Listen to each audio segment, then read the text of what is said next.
The sound of helicopter blades cutting through the Afghan morning air had become as familiar to Lieutenant Sarah Martinez as her own heartbeat. She adjusted her medical pack and checked her supplies one more time as the Black Hawk approached the landing zone. This was her 43rd medical evacuation mission in 6 months, but something felt different about today. 2 minutes out, the crew chief shouted over the rotor noise. Sarah nodded and looked across at her team. Hospital Corpsman Jackson was reviewing trauma protocols on his tablet, while Corpsman Williams cleaned his glasses nervously. They were good medics, but they were still getting used to working with a Navy nurse who insisted on joining field operations. The resistance hadn't been subtle. When Sarah first requested assignment to forward medical teams, the commanding officers made their opinions clear. Nurses belong in field hospitals, Major Harrison had said during her initial briefing. Combat zones are no place for medical personnel without proper combat training. Sarah had listened politely, then submitted her marksmanship scores, her survival training certificates, and her cross-training documentation from the Marine Corps Combat Medic Program. The helicopter touched down in a cloud of dust and debris. Through the swirling sand, Sarah could see the SEAL team that had called for medical support. Team leader Chief Petty Officer Marcus Thompson approached the aircraft, his face grim behind tactical goggles. Blood stained his uniform sleeve, and Sarah immediately shifted into assessment mode. "We've got 2 wounded," Thompson shouted as the medical team disembarked. Rodriguez caught shrapnel in his leg, and Peterson took a round in the shoulder. "They're stable but need immediate evacuation." Sarah grabbed her trauma kit and followed Thompson toward a cluster of mud brick buildings where the injured SEALs waited. The village of Kandahar province looked peaceful enough, but she noticed how the SEAL team maintained defensive positions and kept their weapons ready. After months of deployment, she had learned to read the subtle signs that indicated whether a situation was truly secure. Rodriguez was conscious and alert when Sarah reached him. The shrapnel wounds in his thigh were serious but not life-threatening. She immediately began establishing floor access while directing Williams to prepare pressure bandages. "Pain scale of 1 to 10, she asked Rodriguez, who managed a weak smile. "About a 6. I've had worse during training." Rodriguez tried to maintain the tough guy attitude that SEALs were famous for, but Sarah could see the genuine pain in his eyes. Peterson's shoulder wound required more immediate attention.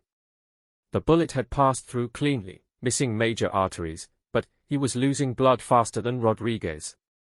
Sarah worked quickly to establish compression and get flow fluid started.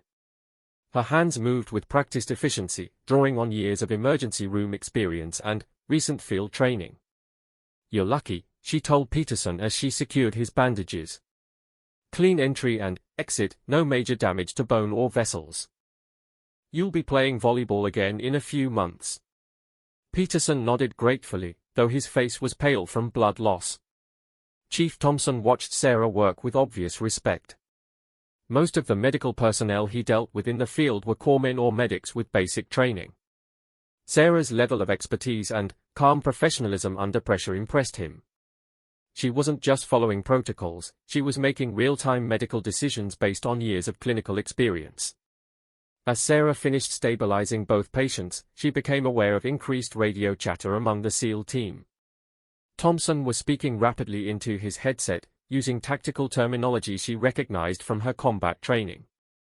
The relaxed atmosphere of a routine medical evacuation was shifting towards something more urgent. "What's the situation?" Sarah asked Jackson, who had been monitoring the team's communications. "Possible hostile movement about 2 kilometers south," Jackson replied quietly. "Command is recommending immediate evacuation, but there might be complications with the extraction." Sarah felt her pulse quicken but maintained her focus on patient care. The original plan called for the helicopter to wait while the medical team stabilized the wounded, then evacuate everyone together.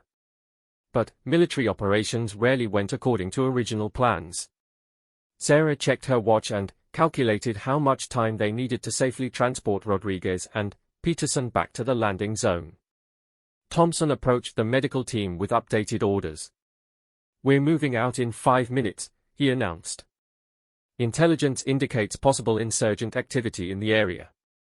The bird needs to extract the wounded immediately, and we'll establish a defensive perimeter until backup arrives. Sarah looked at her patients. Both men were stable enough for transport, but Rodriguez would need assistance walking, and Peterson couldn't use his injured arm. The trek back to the helicopter landing zone would normally take 10 minutes, but with wounded personnel, it could take twice that long. I can handle both patients, Sarah told Thompson. Williams and Jackson can help with transport, and we'll have them on the bird in 15 minutes. Thompson shook his head and pointed toward the horizon where dust clouds suggested approaching vehicles. Negative. Situation's developing too fast. We need to move the wounded now, but I'm keeping Williams here for additional medical support. This might get complicated, and we could need a medic on the ground. Sarah realized what Thompson was really saying. He expected contact with hostile forces and wanted to keep medical personnel available for additional casualties. Then, I'm staying too, Sarah said without hesitation. Thompson's expression showed surprise and immediate disagreement. With all due respect, that's not happening. You're getting on that helicopter with the wounded. We've got this handled. Sarah had heard variations of this conversation dozens of times during her deployment. Well-meaning male colleagues trying to protect her from danger, not understanding that she had specifically requested field assignment to be where she was most needed. Chief, I've got more combat medical training than Williams, and, if you're expecting casualties, you want the most qualified medical officer available. That's me. Sarah's tone remained professional, but Thompson could hear the determination underneath. The argument might have continued, but Rodriguez interrupted from his position on the stretcher. Chief, let the lieutenant stay. She knows her business better than anyone I've worked with. Peterson nodded agreement, despite his pain medication making him drowsy. Thompson looked at Sarah for a long moment, evaluating her resolve and capabilities. He had seen plenty of officers who talked tough but folded under pressure. Something in Sarah's eyes told him she wasn't one of them. All right, he said finally. But you follow my orders exactly, and if I tell you to take cover, you take cover. This isn't a hospital, and we might not be able to protect you if things go sideways. Sarah nodded and began transferring her emergency medical supplies to a smaller pack that would be easier to carry during movement. Jackson looked uncertain about leaving his team leader behind, but Sarah gave him clear instructions for patient care during transport. Keep Peterson's flow flowing, monitor Rodriguez's vitals, and get them to the trauma surgeons as fast as possible. I'll be right behind you with the next extraction. Jackson saluted and helped load the stretchers onto the helicopter. As the Black Hawk lifted off in another cloud of dust and debris, Sarah felt a mixture of apprehension and professional satisfaction. This was exactly why she had pushed for field assignment. Combat medics saved lives, but they weren't trained for complex medical decisions. Navy nurses had years of clinical experience that could make the difference between life and death in critical situations. Thompson gathered his remaining team around a tactical map spread on the hood of an abandoned vehicle. Intel suggests we've got a convoy of 3 vehicles approaching from the south. Could be civilians, could be trouble. We're going to establish overwatch positions and wait for backup. Should be routine, but we prepare for the worst. Sarah studied the map and the defensive positions Thompson was indicating. Her combat training had covered basic tactics, but she was learning advanced concepts through practical application. The SEAL team would establish a triangular defensive perimeter with overlapping fields of fire, maintaining communication through hand signals and radio protocols. Martinez, you're with Johnson and Williams in the northeast position, Thompson instructed. It's the most protected location with good cover and easy access to all other positions if we need medical support. Sarah nodded and shouldered her medical pack along with the M4 carbine she had been issued for personal protection. The northeast position was located behind a low stone wall that provided excellent cover while maintaining good visibility across the approaches to the village. Petty Officer Johnson was a quiet professional who had worked with medical personnel before. He helped Sarah establish her medical aid station while Williams set up communication equipment. Ever been in a firefight, Lieutenant? Johnson asked as they arranged their gear behind the wall. His tone was curious rather than condescending, and Sarah appreciated his straightforward approach. Training scenarios and one incident 3 months ago when our convoy hit an IED. Nothing like what you guys probably deal with regularly. Sarah checked her rifle and ensured her medical supplies were easily accessible. The combination of combat gear and medical equipment felt natural after months of practice. Williams was monitoring radio traffic and provided updates on the approaching vehicles. 3 vehicles confirmed, moving slowly through the valley. Still about 10 minutes out. The waiting was always the hardest part. Sarah had learned that combat medics spent 90% of their time preparing and waiting, then had to perform life-saving procedures in seconds when things went wrong. The village around them was eerily quiet. Local civilians had disappeared when the military helicopters arrived, following survival instincts developed through years of conflict. Sarah could see laundry hanging on lines and cooking fires still smoldering, but no people. The absence of normal village activity made the approaching vehicle convoy seem even more ominous. Thompson's voice crackled through the radio. All positions, vehicles are now visible. 3 pickup trucks with multiple personnel. Maintaining overwatch until we can determine intent. Sarah raised her binoculars and spotted the dust clouds on the horizon. At this distance, it was impossible to determine whether the approaching people were civilians, insurgents, or local military forces. The tension increased as the vehicles drew closer. Sarah could feel her heart rate elevating, and she consciously controlled her breathing using techniques from combat stress training. Johnson seemed completely relaxed, but she noticed his grip tighten slightly on his weapon as the trucks became clearly visible. "Lieutenant, remember that your primary job is medical support," Johnson said quietly. "If shooting starts, you focus on keeping people alive. We'll handle the fighting." Sarah nodded but privately disagreed. If the situation deteriorated into active combat, she would do whatever was necessary to support her team. The first vehicle came to a stop about 400 meters from the village. Sarah could see armed men dismounting and taking positions behind their trucks. Their movements looked organized and military-like, which could indicate either legitimate forces or well-trained insurgents. The uncertainty was what made these situations so dangerous. Thompson's voice came through the radio again, more urgent this time. "All positions, we've got positive identification of hostile weapons and movement patterns. These are not civilians. Backup is still 15 minutes out. Maintain defensive positions and prepare for possible contact." Sarah checked her medical supplies one more time and adjusted her position behind the stone wall. Through her scope, she could see more armed men spreading out from the vehicles in what looked like an assault formation. Whatever was about to happen, it wouldn't be a peaceful meeting. The first shot shattered the morning silence like breaking glass. Sarah ducked instinctively behind the stone wall as the sharp crack of rifle fire echoed across the valley. Johnson was already returning fire, his movements calm and deliberate despite the chaos erupting around them. "Contact front." Thompson's voice burst through the radio. "Multiple hostiles advancing from 3 vehicles. All positions, engage at will." Sarah peered over the wall and saw muzzle flashes from the enemy positions. The insurgents were using their trucks as cover while advancing in small groups across the open ground. Williams was on the radio calling for close air support and backup ground forces, but Sarah knew help was still at least 10 minutes away. The SEAL team was outnumbered 3-1, facing an enemy that had chosen their time and position carefully. This wasn't a chance encounter, it was a planned ambush.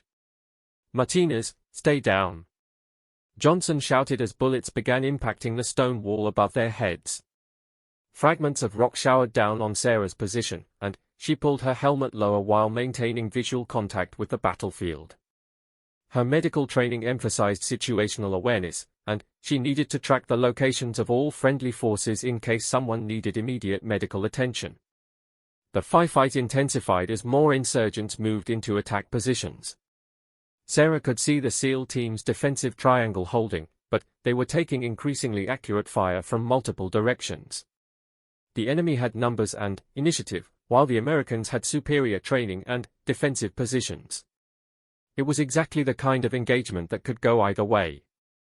A sharp cry from the southwest position made Sarah's blood run cold. "Man down! Man down!" Thompson's voice cut through the gunfire. "Medical support to southwest position immediately." Sarah grabbed her aid bag and started to move, but Johnson's hand clamped down on her shoulder. "Negative. Too much fire between here and there. Thompson will stabilize until the shooting stops." Johnson continued engaging targets while talking, his professional calm helping Sarah maintain focus. But she could hear the pain in the wounded man's voice over the radio, and every medical instinct told her to move. The wounded SEAL was Petty Officer Davis, and, from his radio calls, Sarah could determine he had taken a round in the abdomen. Abdominal wounds were among the most serious battlefield injuries, requiring immediate surgical intervention that was far beyond what Thompson could provide with basic first aid. Davis needed a trauma surgeon, but first he needed a combat medic who could keep him alive long enough for evacuation. "Chief, I can reach Davis if I move during the next fire and movement," Sarah radioed to Thompson. "Williams can lay down suppressive fire while Johnson covers my advance." There was a long pause before Thompson responded, and Sarah could imagine him calculating risks and weighing options. "Negative, Martinez. Too dangerous. Davis is conscious and alert. We can stabilize him until extraction." But Sarah could hear the uncertainty in Thompson's voice. He was making command decisions based on tactical considerations rather than medical ones. Davis might be conscious now, but abdominal wounds could deteriorate rapidly. Another burst of enemy fire forced everyone to take cover. Sarah used the opportunity to study the terrain between her position and the southwest corner where Davis was located. The route would require crossing about 30 meters of open ground that was partially covered by scattered rocks and an abandoned cart. Dangerous, but not impossible for someone with proper covering fire. Williams finished calling in air support and crawled over to Sarah's position. "Fast movers are 20 minutes out," he reported.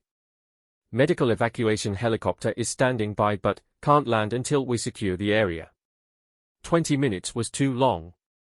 Sarah had seen enough abdominal wounds to know that Davis could bleed out internally long before air support arrived. "I'm going," Sarah announced, checking her medical supplies and ensuring her rifle was ready. Johnson immediately shook his head and grabbed her arm. "Lieutenant, that's suicide. Wait for the shooting to stop." But Sarah had made her decision based on medical rather than tactical considerations. Davis needed immediate intervention, and she was the most qualified person available to provide it. "Johnson, give me 30 seconds of suppressive fire on the center vehicle. Williams, put everything you have on the right flank. I'll move fast and low." Sarah didn't wait for agreement. She had already calculated the route and timing in her head. The covering fire was intense and accurate. Johnson and Williams poured rounds into the enemy positions while Sarah sprinted across the open ground, staying low and using available cover. Bullets snapped overhead, but the suppressive fire was keeping the insurgents down long enough for her to reach the southwest position. Thompson looked surprised and angry when Sarah dove into the defensive position beside him and Davis. "Damn it, Martinez. I told you to stay put." But his anger faded when he saw Sarah immediately begin assessing Davis's wound with practiced efficiency. The bullet had entered just below Davis's body armor, penetrating the abdomen on the right side. Sarah quickly checked for exit wounds and found none, which meant the round was still inside his body cavity. Davis was conscious but pale, with weak pulse and dropping blood pressure indicating internal bleeding. "Talk to me, Davis," Sarah said while establishing for access. "Pain scale, 1 to 10. Davis managed a weak smile despite his obvious distress. "About an 8. Feels like someone kicked me with steel boots." Sarah nodded and began pushing fluids while preparing pressure bandages for the entry wound. The bleeding wasn't severe externally, but she suspected significant internal hemorrhaging. Thompson continued engaging enemy targets while Sarah worked on Davis. "Can you move him?" Thompson asked between bursts of gunfire. Sarah shook her head while monitoring Davis's vital signs. "Not yet. Blood pressure is dropping too fast. I need to get him stabilized before we even think about movement." Sarah administered pain medication and continued for fluids while calculating how long Davis could survive without surgical intervention. The tactical situation was deteriorating as more insurgents arrived in additional vehicles. Sarah could see through gaps in their defensive position that the enemy was attempting to flank their perimeter. The SEAL team's superior marksmanship was keeping them at bay, but ammunition wouldn't last forever. "Martinez, we might need to displace in the next few minutes," Thompson warned. "Air support is inbound, but we can't hold this position indefinitely." Sarah looked at Davis, who was fighting to stay conscious despite blood loss and pain medication. "Give me 5 more minutes," Sarah requested. "I can get him stable enough for movement, but he needs time for the fluids to take effect." Thompson nodded and increased his rate of fire to keep the insurgents suppressed. Davis grabbed Sarah's arm with surprising strength. "Doc, am I going to make it?" His voice was weak but determined. Sarah had learned that wounded soldiers needed honest answers, not false reassurance. "You're hurt bad, but you're tough.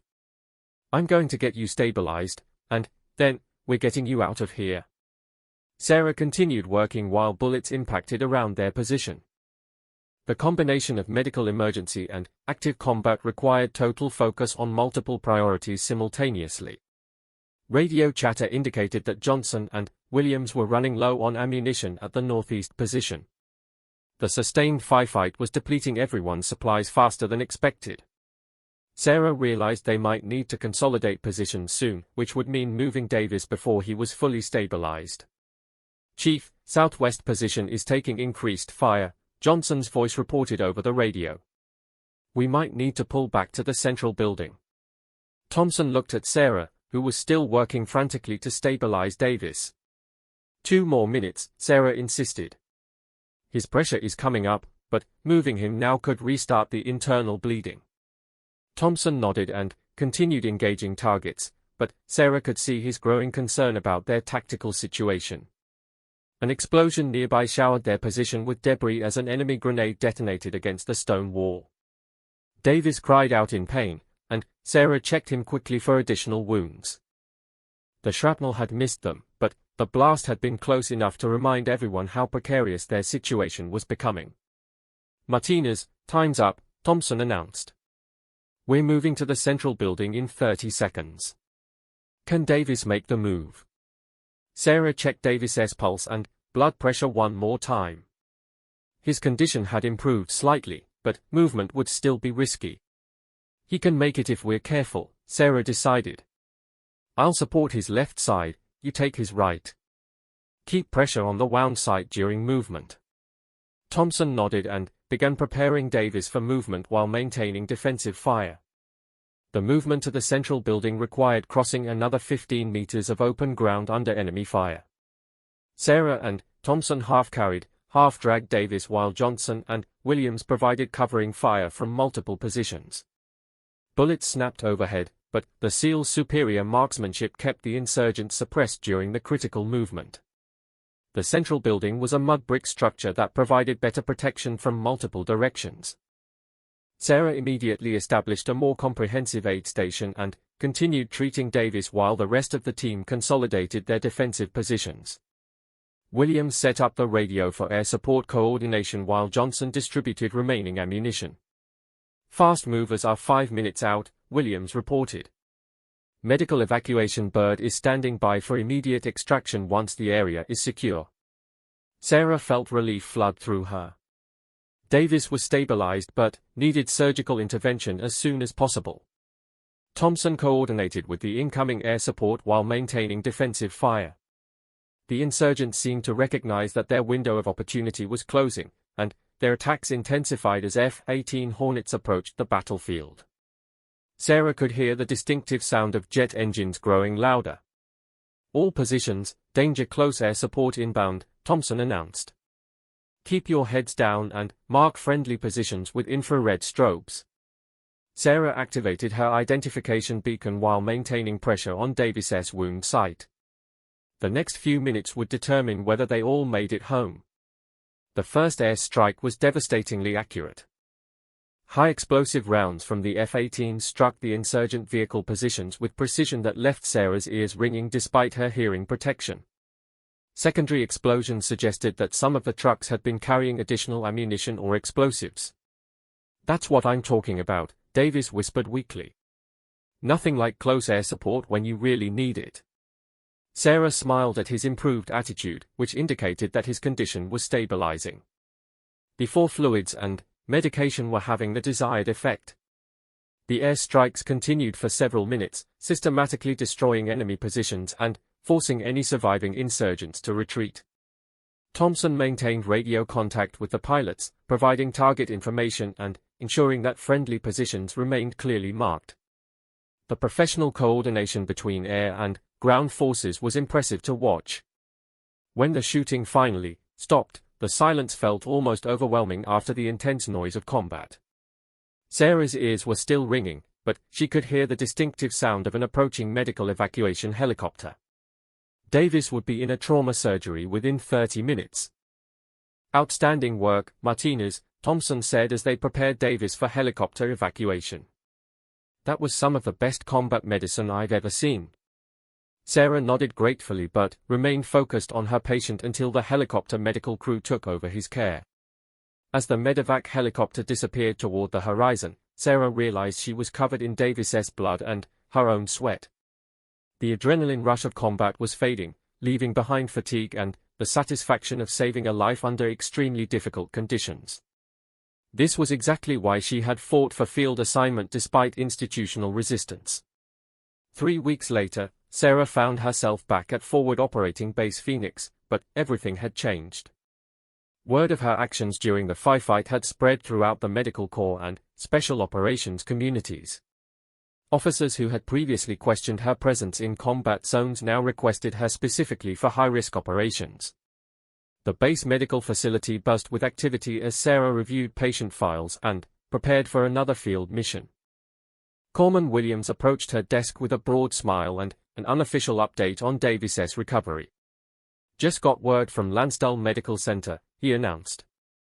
"Davis is walking around and asking when he can return to active duty."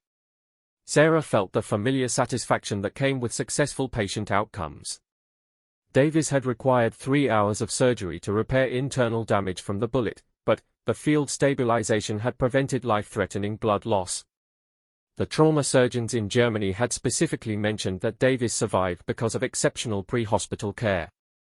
"That's the best news I've heard all week," Sarah replied, closing the patient file she had been reviewing. "Any word on when he'll be cleared for duty?" Williams shook his head but continued smiling. "Doc says at least 3 months, but Davis is pushing for 2. Typical SEAL mentality." Williams paused and his expression became more serious. "Lieutenant, I wanted to thank you for what you did out there. I learned more about combat medicine in one firefight than I had in 6 months of routine operations." Sarah appreciated Williams's gratitude, but she was already focused on the next challenge. Major Harrison had briefed her on a developing situation in eastern Afghanistan that would require advanced medical support for a multi-day reconnaissance mission. The operation would test her skills and endurance in ways that single-day evacuations never could. The mission briefing took place in a secure conference room filled with maps, satellite imagery, and tactical displays. Major Harrison introduced Sarah to Captain Riley Stevens, Marine Force reconnaissance officer who would be leading the patrol. Stevens had specifically requested a Navy nurse for medical support based on recommendations from Thompson's SEAL team. "The mission is straightforward but dangerous," Stevens explained, pointing to locations on the tactical map. "We're conducting surveillance on suspected weapons smuggling routes through mountain passes near the Pakistan border. 5-day operation, 12-man team, minimal support once we're inserted." Sarah studied the terrain maps and elevation profiles. The operational area included some of the most challenging geography in Afghanistan, with altitudes reaching over 8,000 feet and limited opportunities for medical evacuation. Any serious injuries would require field treatment and stabilization for extended periods. Medical considerations include altitude sickness, hypothermia, and limited evacuation options, Stevens continued. We need someone who can handle everything from routine injuries to major trauma without outside support. Your reputation suggests you're the right person for this mission. The compliment was gratifying, but Sarah focused on the operational requirements. What's the medical equipment loadout? She asked, reviewing the supply list Stevens provided. And what are the contingency plans if we have multiple casualties? Stevens appreciated her professional approach. You'll have a full combat medical kit plus additional supplies for extended operations. Evacuation options are limited to one helicopter landing zone about 6 hours walk from our primary observation post. We'll have satellite communication for emergency medical consultation. Sarah nodded and began calculating medication dosages and supply requirements for a 12-man team operating at high altitude for 5 days. The combination of environmental challenges and tactical constraints would require careful planning and conservative resource management. She couldn't afford to run out of critical supplies with no resupply options available. When do we insert? Sarah asked, already mentally preparing her equipment list and medical protocols. Stevens checked his watch and referred to the operation timeline displayed on the wall. Tomorrow at 0400 hours. Helicopter insertion about 40 kilometers from the target area, then foot movement to the observation post. Weather window is limited, so we need to be ready to adapt if conditions change. Sarah felt the familiar combination of anticipation and apprehension that preceded challenging missions. That evening, Sarah spent several hours organizing her medical supplies and reviewing trauma protocols with Dr. Jennifer Chen, the base trauma surgeon. Chen had become a valuable mentor during Sarah's deployment, providing insights that bridged the gap between hospital medicine and field operations. High-altitude medical emergencies present unique challenges, Chen explained while reviewing Sarah's equipment selections. Oxygen levels affect drug metabolism, wound healing is slower, and hypothermia compounds every other medical problem. Your decision-making needs to account for these environmental factors. Sarah took detailed notes while Chen demonstrated advanced airway management techniques that might be necessary if standard procedures failed at altitude. The training session continued until midnight, covering everything from improvised surgical procedures to psychological support for injured personnel during extended isolation. The helicopter insertion went smoothly despite gusty winds and limited visibility. Sarah found herself packed into a Black Hawk with 11 Marines who radiated the quiet confidence that came with extensive training and combat experience. Captain Stevens conducted final equipment checks while the aircraft flew through mountain valleys toward the insertion point. The landing zone was a small clearing surrounded by rocky terrain and scattered vegetation. Sarah disembarked with her medical pack and rifle, immediately feeling the effects of the 8,000-foot altitude. The air was noticeably thinner, and she adjusted her breathing pattern to compensate for reduced oxygen levels. The patrol began moving immediately after helicopter departure, following predetermined routes through terrain that challenged even the Marines' conditioning. Sarah maintained position in the center of the formation, close enough to reach any team member quickly but protected by the tactical positioning of the more experienced infantry personnel. After 4 hours of difficult hiking, the team reached their observation post overlooking a valley that intelligence reports indicated was being used for weapons smuggling. Stevens established defensive positions while Sarah set up a medical aid station in a protected cave that would serve as their base of operations for the next 4 days. The first medical challenge came sooner than expected. Lance Corporal Rodriguez stumbled on loose rocks and injured his ankle during the final approach to the observation post. Sarah immediately assessed the injury and determined it was a mild sprain rather than a fracture, but Rodriguez would need anti-inflammatory medication and modified duty to prevent further damage. Can you continue the mission? Stevens asked after Sarah finished treating Rodriguez's ankle. Sarah nodded while securing the elastic bandage she had applied. He'll be fine for observation duties, but no more long-distance movement until the swelling goes down. The altitude isn't helping with inflammation, so I'm starting him on increased dosages of ibuprofen. Stevens approved the medical plan and adjusted duty assignments to accommodate Rodriguez's limitations. The observation post provided excellent views of the valley approaches, but the altitude and weather conditions made life difficult for everyone.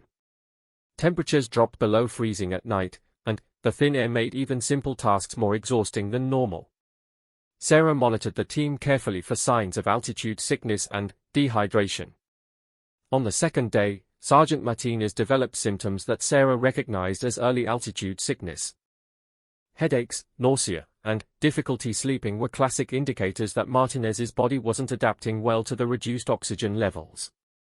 Sarah began treatment immediately with medications and modified activity levels. "How serious is this?" Stevens asked privately while Martinez rested under Sarah's supervision. "Can he continue the mission, or do we need to consider evacuation?" Sarah checked Martinez's vital signs and reviewed his symptoms before responding. "He's not in immediate danger, but altitude sickness can progress rapidly to life-threatening conditions. I'm treating him with medication and rest, but if his symptoms worsen, we'll need to get him to lower elevation quickly." Stevens nodded and began reviewing contingency plans for emergency evacuation. The third day brought the intelligence breakthrough the mission was designed to achieve. 3 vehicles approached through the valley, following routes that confirmed the suspected smuggling operation. Stevens coordinated with higher headquarters while his team documented personnel, equipment, and activities for intelligence analysis. Sarah maintained her medical monitoring duties while observing the tactical situation through binoculars. The intelligence gathering was successful, but the presence of enemy personnel in the valley complicated potential evacuation plans. If anyone required emergency medical attention, the team might have to fight their way to the landing zone. That concern became reality on the 4th day when Corporal Johnson suffered a serious injury during equipment maintenance. The bolt on Johnson's rifle had malfunctioned during cleaning, and the spring-loaded mechanism struck him in the face with enough force to fracture his cheekbone and cause significant bleeding around his left eye. Sarah immediately began assessment while controlling bleeding from the facial lacerations. Johnson was conscious and alert, but the facial fracture was serious enough to affect his vision and required immediate pain management.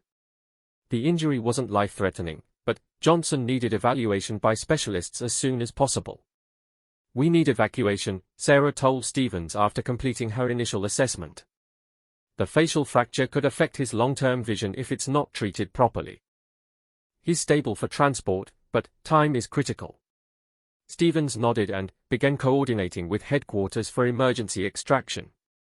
The evacuation request complicated an already difficult situation. Enemy personnel were still active in the valley, and daylight helicopter operations would expose both the aircraft and the ground team to significant risks. Stevens had to balance Johnson's medical needs against the safety of the entire patrol. "Medical evacuation is approved for tomorrow morning," Stevens announced after lengthy radio coordination. "But we'll have to move to the primary landing zone during darkness and maintain defensive positions until the aircraft arrives." Sarah began preparing Johnson for a difficult 6-hour movement across challenging terrain. The overnight movement tested everyone's endurance and navigation skills. Sarah helped Johnson walk while managing his pain medication and monitoring for signs of complications. The facial injury made eating and drinking difficult, and the cold mountain air increased his discomfort significantly. Johnson never complained despite obvious pain and difficulty seeing through his injured eye. "Just get me to a doc who can fix this face," he said during one of their brief rest stops. "I've got a girlfriend back home who expects me to come back prettier than when I left." His sense of humor helped maintain morale during a stressful situation. The team reached the landing zone just before dawn, exhausted but successful in their intelligence mission. Sarah established a defensive medical position and continued monitoring Johnson while Stevens coordinated final preparations for helicopter evacuation. The extraction would be dangerous, but Johnson's injury justified the risks. The medical evacuation helicopter arrived precisely on schedule, approaching through mountain valleys with tactical precision that impressed even the experienced Marines. Sarah briefed the flight medic on Johnson's condition and treatment while preparing for immediate departure to the base medical facility. As the helicopter lifted off with Johnson aboard, Sarah felt the satisfaction that came with successful patient advocacy under difficult conditions. The facial fracture would require surgical repair, but her field treatment had prevented complications that could have resulted in permanent vision loss.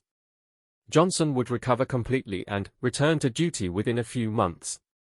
Stevens gathered his team for the return movement to base, which would take 2 more days through different terrain to avoid enemy detection.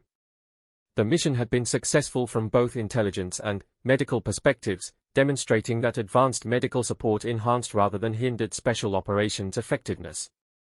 "Outstanding work, Martinez," Stevens said during the after-action debrief back at base. "Your medical expertise made the difference between mission success and mission failure. Johnson's injury could have forced early termination, but your treatment allowed us to complete the intelligence collection and ensure his full recovery." Sarah appreciated the recognition, but she was already preparing for the next mission. The combination of challenging medical problems and tactical operations had proven more rewarding than she had ever imagined. Every successful patient outcome justified the risks and difficulties of forward medical support.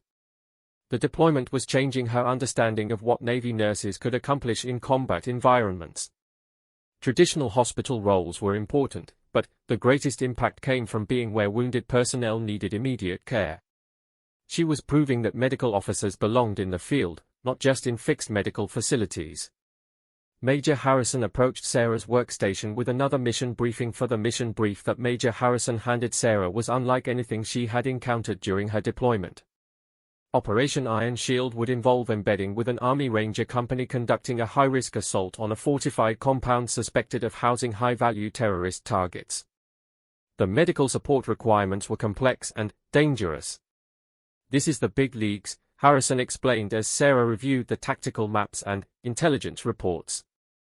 "Ranger Battalion specifically requested you based on your performance with the SEALs and Marines.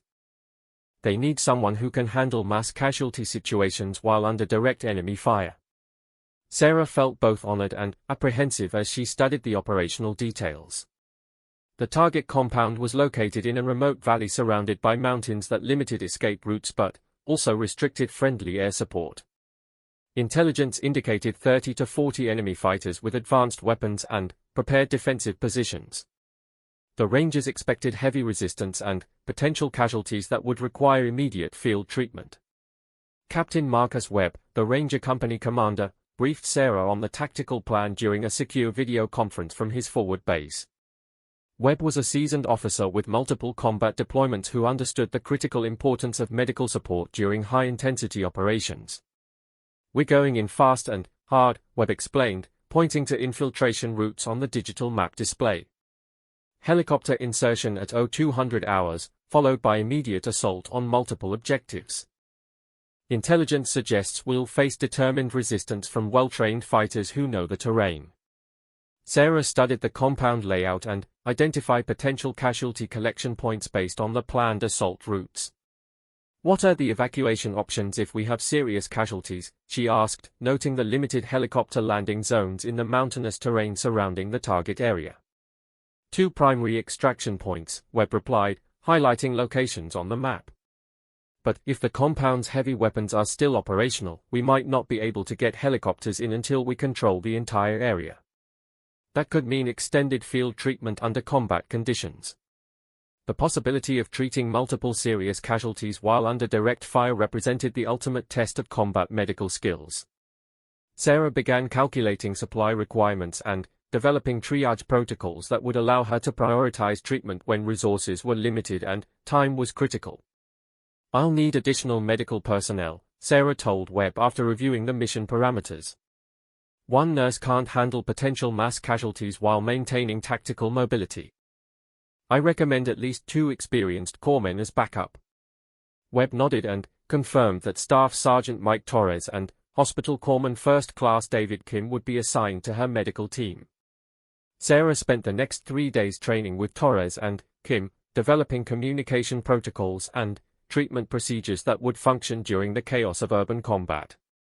Torres was a veteran Army medic with extensive special operations experience, while Kim had served with Marine Corps units in some of the heaviest fighting of the Iraq War. The key is staying calm when everything goes crazy, Torres explained during one of their training sessions. In mass casualty situations, you have to make decisions fast and live with the consequences. Save the ones you can, don't waste time on the ones you can't. Sarah appreciated his direct approach to the harsh realities of battlefield medicine. Kim demonstrated advanced trauma techniques that he had developed during his Iraq deployment. Improvisation keeps people alive when standard procedures aren't enough, he said while showing Sarah how to construct pressure devices from combat equipment. In urban fighting, use whatever works and worry about proper technique later. The training culminated in realistic scenarios that simulated treating multiple casualties under simulated enemy fire. Sarah, Torres, and Kim practiced coordinating treatment while moving through confined spaces and communicating over radio networks degraded by building interference. The repetitive drills built muscle memory that would function under stress. The Rangers arrived at Forward Operating Base Phoenix 2 days before the mission, and Sarah immediately recognized the professionalism that set them apart from conventional infantry units. These soldiers moved with purpose and confidence that came from extensive training and combat experience. They welcomed the medical team as essential mission partners rather than extra baggage. Sergeant First Class Alex Murphy, Webb's senior non-commissioned officer, briefed the medical team on Ranger tactics and expectations during urban combat operations. We move fast, hit hard, and adapt constantly, Murphy explained. Medical personnel need to keep up and be ready to work wherever the mission takes us. Sarah appreciated Murphy's straightforward approach and his assumption that medical officers were capable of handling whatever the mission required. Too many infantry leaders tried to overprotect medical personnel, not understanding that effective combat medicine required proximity to the fighting and acceptance of tactical risks. The final equipment inspection revealed the scope and intensity of the planned operation. Each Ranger carried specialized weapons, explosives, communication equipment, and protective gear that allowed them to fight effectively in confined urban environments. Sarah's medical kit had been expanded to include surgical instruments and medications that might be required for extended field treatment. Remember that your primary mission is medical support, Webb reminded Sarah during the final briefing. But if the tactical situation requires it, you're also a Ranger who happens to be a nurse. Don't hesitate to defend yourself or your patients if enemy fighters threaten the medical area. The helicopter insertion took place under cover of darkness with 4 Black Hawks carrying the Ranger Company and support personnel toward the target compound. Sarah found herself seated between Torres and Kim, reviewing treatment protocols one final time while the aircraft flew through mountain valleys toward their destination. The pilots used night vision equipment and terrain-following radar to navigate through the mountains without detection, but Sarah could feel the aircraft maneuvering aggressively to avoid potential threats. The Rangers around her appeared relaxed despite the dangerous insertion, demonstrating the confidence that came with superior training and equipment. 5 minutes to landing zone, the crew chief announced over the aircraft intercom.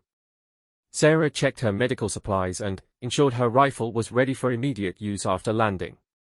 The next few hours would test everything she had learned about combat medicine and her ability to function as part of an elite military unit. The helicopters touched down simultaneously at predetermined points around the target compound, disgorging Rangers who immediately moved toward their assigned objectives. Sarah followed Webb's command element toward the main building while Torres and Kim accompanied assault teams attacking secondary structures. The compound was larger and more complex than intelligence reports had indicated. Sarah could see multiple buildings connected by walls and defensive positions that would allow enemy fighters to move undercover while engaging the attacking Rangers. The tactical situation would be fluid and dangerous, exactly the kind of environment where medical personnel faced the greatest challenges. The first casualties occurred during the initial breach operations. Explosive charges used to create entry points triggered defensive measures that wounded 2 Rangers with fragmentation injuries.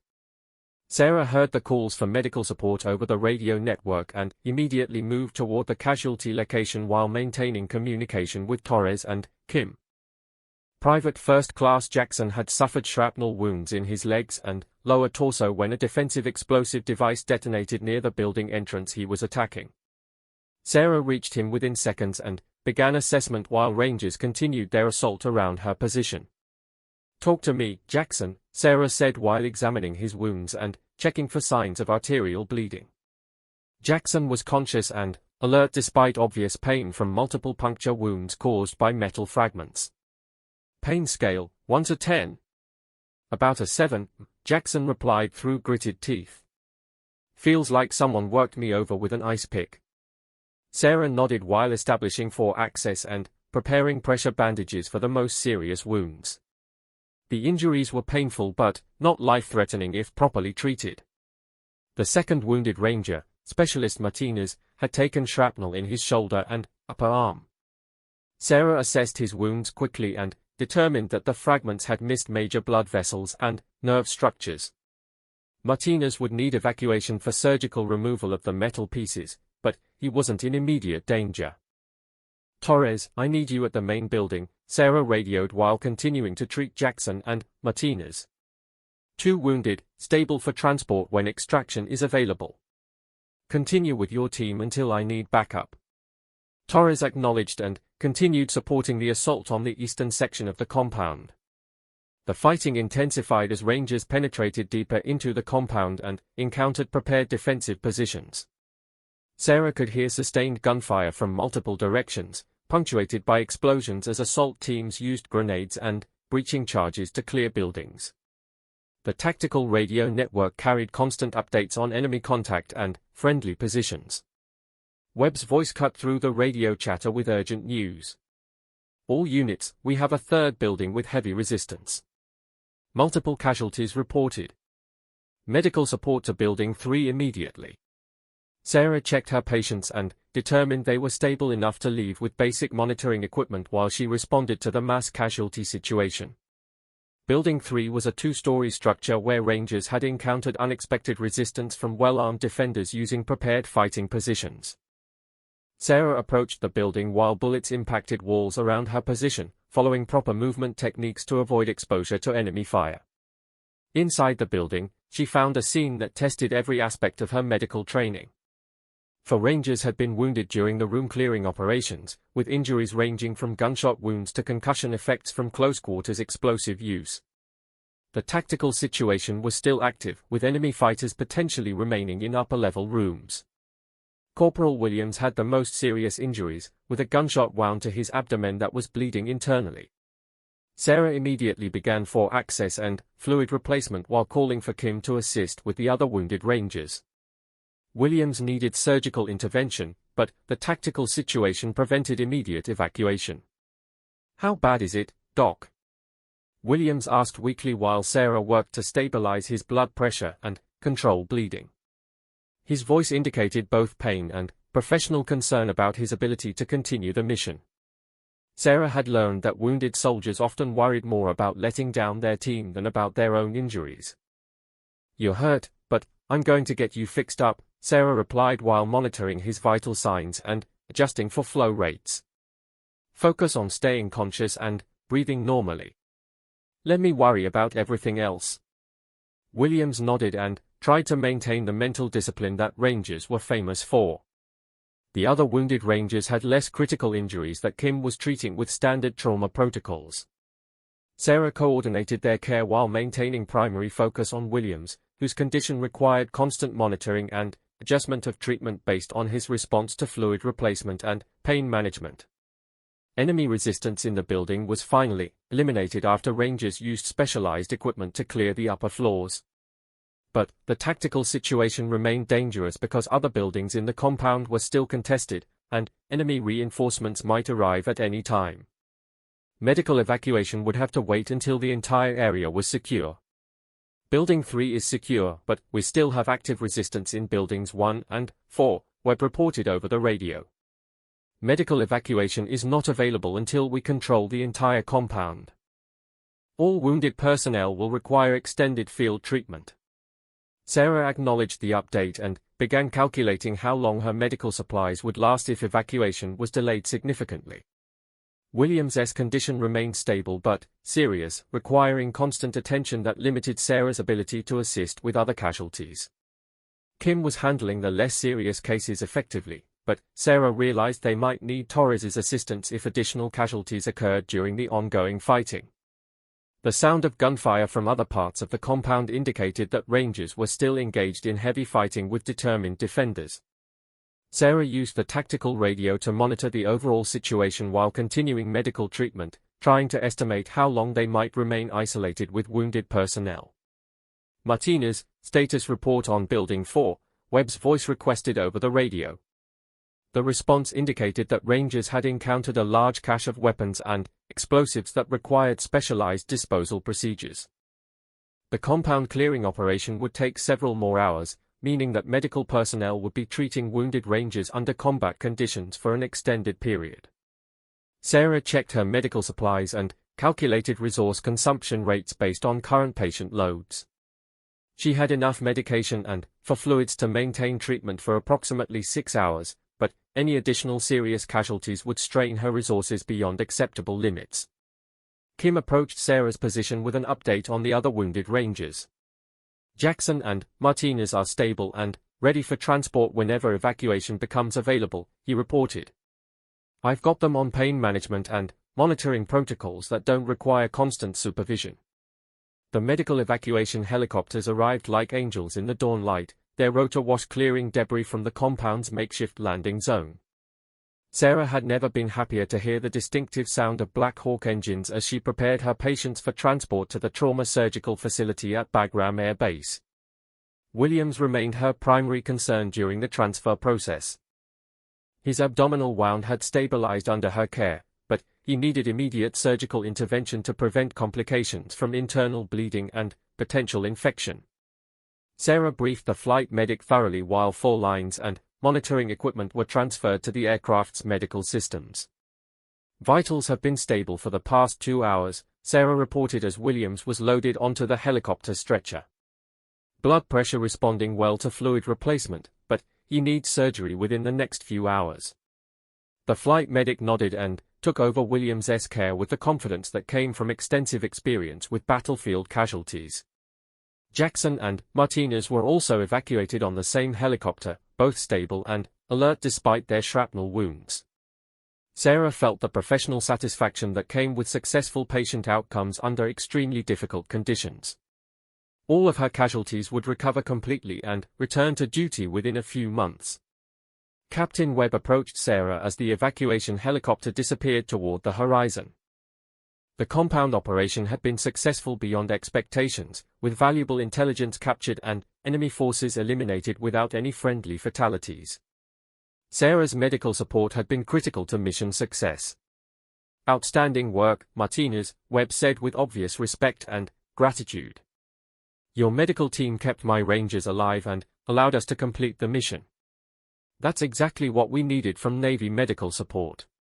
Sarah appreciated the recognition, but she was already thinking about the lessons learned and how to improve performance for future operations. Torres and Kim joined the after-action discussion with their own perspectives on medical support for urban combat operations. The 3-person medical team had functioned effectively despite the challenges of treating casualties in an active combat environment. Their coordination and communication had prevented medical emergencies from becoming mission failures. We need to develop better protocols for mass casualty situations in confined spaces, Torres suggested during the medical debrief. The building layouts made patient movement difficult, and we need equipment configurations that work better in urban environments. Sarah took detailed notes while reviewing everything that had worked well and areas that needed improvement. The return flight to Forward Operating Base Phoenix gave Sarah time to decompress from the intensity of the compound assault. She had now participated in 3 major combat operations, each presenting different challenges and requiring adaptations to standard medical procedures. Her confidence and competence were growing with each mission. Back at base, Sarah found a message waiting from Lieutenant Colonel Patricia Morrison, the senior medical officer for special operations in Afghanistan. Morrison had been following Sarah's deployment and wanted to discuss her experiences during a formal evaluation meeting scheduled for the following week. The evaluation meeting took place in Morrison's office, which was filled with commendations and photographs from her own distinguished career in military medicine. Morrison was known throughout the medical corps as a pioneer who had opened many doors for women in combat medicine during her 20-year career. "Your reputation has reached all the way to Washington," Morrison began with a smile that suggested she had good news to share. "The Pentagon is developing new policies for medical support to special operations, and they want input from officers who have practical experience in forward deployment." Sarah listened carefully as Morrison described opportunities that she had never imagined possible. The Army Medical Command was creating specialized positions for medical officers with proven combat experience, including roles that would involve training other medical personnel and developing new protocols for battlefield medicine. "I'm recommending you for the Advanced Combat Medical Officer Program," Morrison announced. "It's a 6-month training program that would prepare you for assignment as a senior medical advisor to special operations units. The program includes advanced trauma surgery, tactical medicine, and leadership development." The opportunity was everything Sarah had dreamed about when she first requested combat assignment. Advanced training would prepare her for positions where she could have even greater impact on soldier survival and mission success. But accepting the program would mean extending her deployment and taking on significantly increased responsibilities. "What would my duties be after completing the program?" Sarah asked, wanting to understand the full scope of what Morrison was proposing. The conversation was moving toward career decisions that would affect her future in military medicine and her personal goals as a Navy officer. Senior medical advisors work directly with special operations commanders to plan and execute complex missions, Morrison explained. "You would be responsible for all medical aspects of operations, including training teams, developing protocols, and leading medical personnel during high-risk missions." Sarah felt excitement building as she considered the possibilities. The position Morrison described would combine her clinical expertise with leadership responsibilities that could improve medical support for entire units rather than individual patients. It represented the next logical step in her professional development. "I'm definitely interested," Sarah replied after considering the implications. "When would the program begin, and where would the training take place?" Morrison consulted her notes and provided details about the selection process and training schedule. "The next class begins in 3 months at Fort Bragg, North Carolina. Selection is competitive, but your performance record and recommendations from field commanders make you a strong candidate." Morrison handed Sarah application materials and explained the evaluation criteria. The application process required extensive documentation of her combat experience, medical outcomes, and leadership potential. Sarah spent several days preparing materials while continuing her regular duties at the base medical facility. The paperwork forced her to review everything she had accomplished during her deployment and articulate her professional goals. Major Harrison provided a strong letter of recommendation that highlighted Sarah's innovation and effectiveness in challenging medical situations. "Lieutenant Martinez has consistently exceeded expectations in every assignment," his letter stated. "Her combination of clinical expertise and tactical proficiency makes her ideally suited for advanced responsibilities in combat medicine." Chief Thompson also contributed a recommendation based on his observations during the SEAL operation where Sarah had first proven her capabilities under fire. "Lieutenant Martinez demonstrated courage, competence, and medical judgment that saved lives and enabled mission success," Thompson wrote. "She has earned the respect and confidence of special operations personnel who are extremely selective about medical support." Captain Webb's recommendation from the Ranger operation provided additional evidence of Sarah's ability to function effectively in high-intensity combat environments. "Lieutenant Martinez performed flawlessly during one of the most challenging medical support missions I have commanded," Webb noted. Her skills and professionalism were critical factors in mission success. While preparing her application materials, Sarah received news that Davis had been cleared for return to active duty ahead of schedule. His recovery had been exceptional, and the Medical Evaluation Board attributed his rapid healing to outstanding field care that had prevented complications from developing. "I wanted to thank you personally before returning to my team," Davis said during a video call from the medical facility in Germany. "The docs here said I'm lucky to be alive, and they specifically mentioned that field treatment made the difference. I owe you my life, Lieutenant." Sarah was moved by Davis's gratitude, but she was also proud of the professional growth that had enabled her to provide life-saving care under impossible conditions. Each successful patient outcome validated her decision to pursue combat medicine despite institutional resistance and personal risks.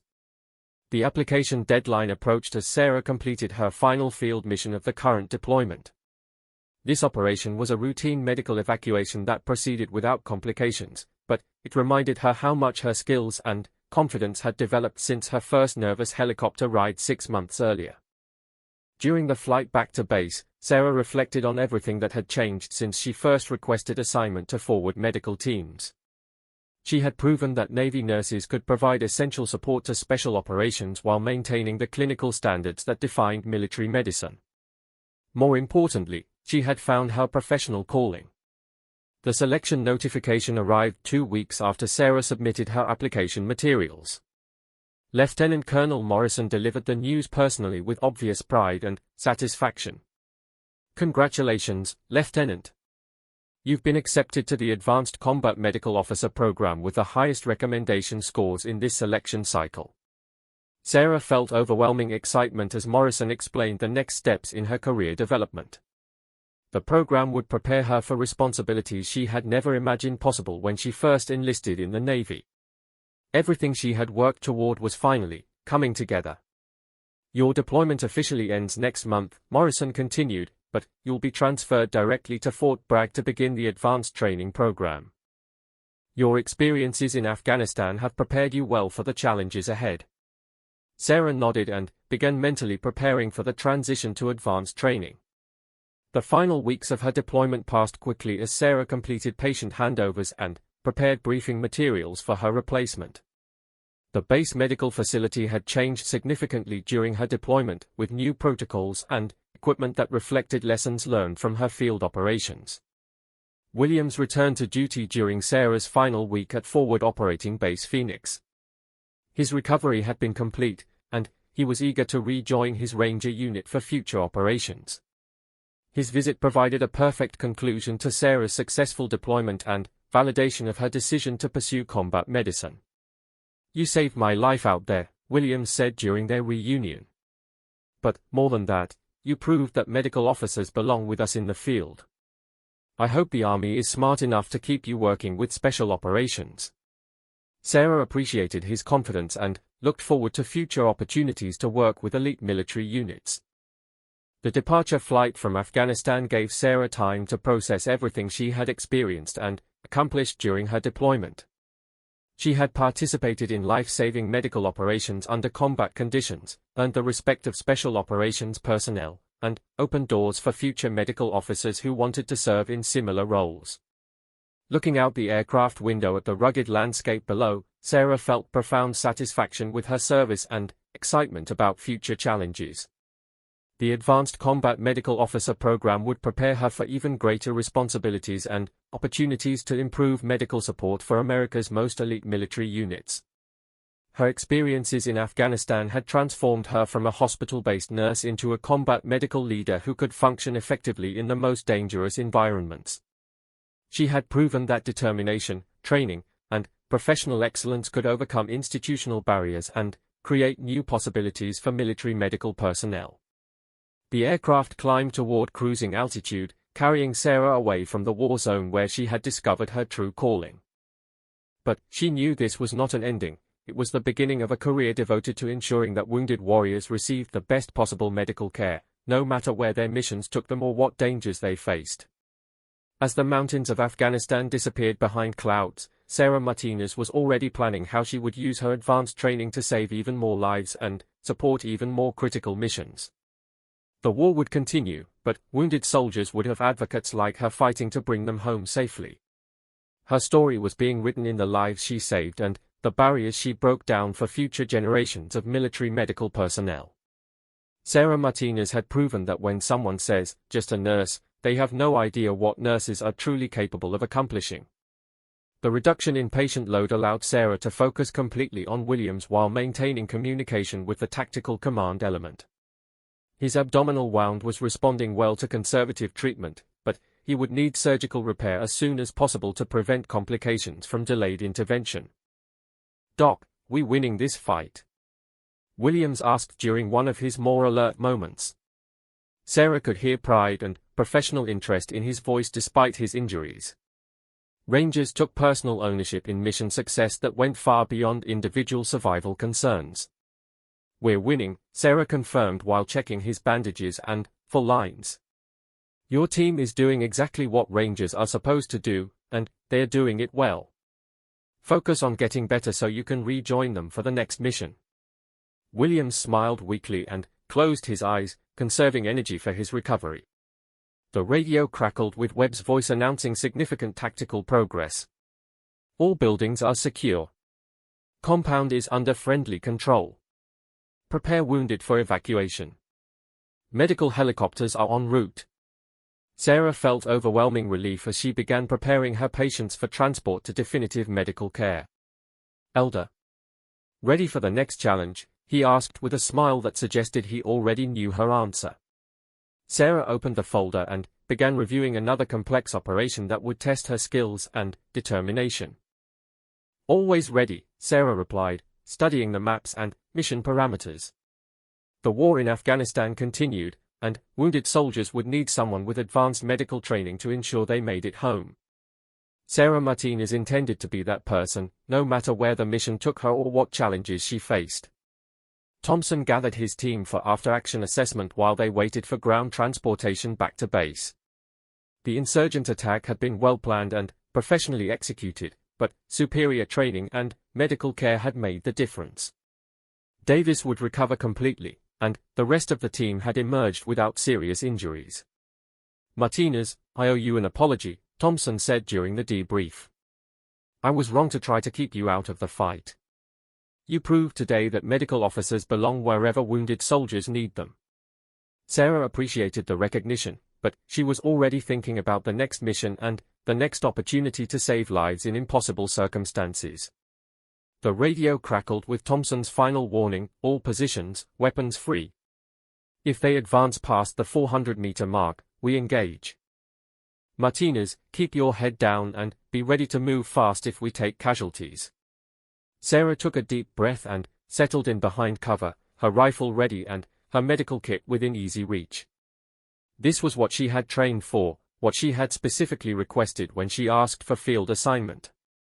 Now she would find out whether all that training had prepared her for the reality of combat medicine in Afghanistan. The morning sun climbed higher in the sky, and the desert heat began building toward what would become a scorching afternoon.